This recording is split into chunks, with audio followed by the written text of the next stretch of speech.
Hello. आज के कामयाब प्रोग्राम पे हसन भाई, अहमद रज़ा भाई और हमारा यार मुसर्रत, बहुत बहुत मुबारकबाद। शाद रहे, सलामत रहें। जनाब सदर की इजाज़त से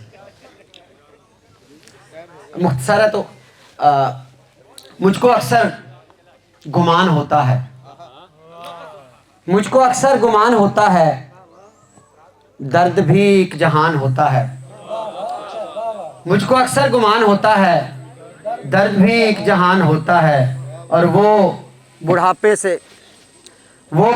से लौट आता है, वो बुढ़ापे से लौट आता है जिसका बेटा जवान होता है।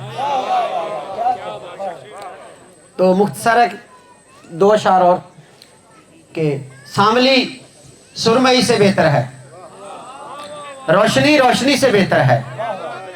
और बेअरूजा कहाँ है जीरक भाई, उनकी नजर करूंगा। बेअरूजा खुली फजा का शेर, बेअरूजा खुली फजा का शेर कागज़े खुदकुशी से बेहतर है। और वज़न में दे अगर कोई गाली, बेतुकी शायरी से बेहतर है। एक छोटी नज़म इसके बाद जाना चाहूंगा कि वो रखता है, वो अक्सर भूल जाता है।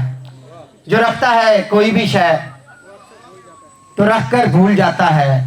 मुझे डर है कहीं यादों की अलमारी में वो रख कर कोई ताला लगा ना दे, कहीं मुझको भुला ना दे। बहुत शुक्रिया।